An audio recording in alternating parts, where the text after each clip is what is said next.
Okay, you can see why I wanted to make it reversible. Now this is one of the other prototype rails. This was, oh boy. Okay, so the total height on this is 10 inches. And then this was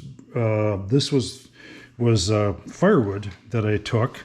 And you can see it was just some oak firewood, 3 years maybe outside. I did a 2-part epoxy pour on it. This is using the same system that I've been dealing with for all of my, what I call MikroRails, right? But on this one, I put a smaller 3-hole tenon on, and then hopefully I can catch this. It's a little heavy because of that 2-part epoxy.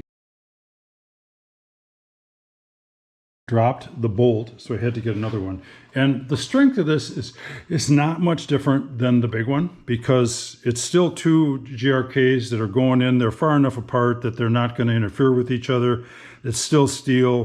That's still the 5/16. Everything else is the same. So now this one I'm going to put on there.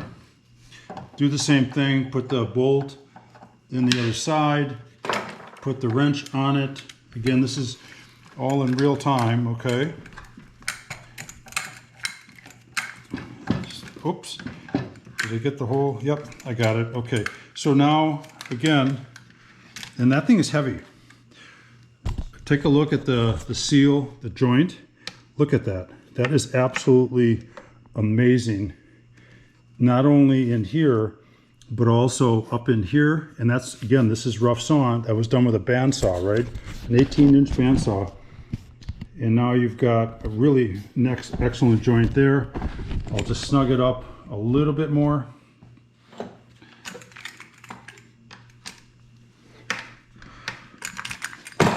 And there again, what we've got is a cantilever on this one. And that's holding that up, no problem at all. And again, the only thing that's moving is the Harbor Freight bench, because this is attached to this so well, it's never going to come off. That's attached to the micro bench. The micro bench is attached to a cart that has casters on it, and nothing wrong with that, but it's, you know, it makes it very wobbly. But other than that, just look at that. That is so cool. So I'm very pleased with the way this is working out. And I'll do, now that I've got it worked out for the post, decided that I was going to make those basically reversible. Now I'm just going to take that other post and just repeat the whole process of putting the mortise, the large mortise on one side, the small mortise on the other. We're good to go.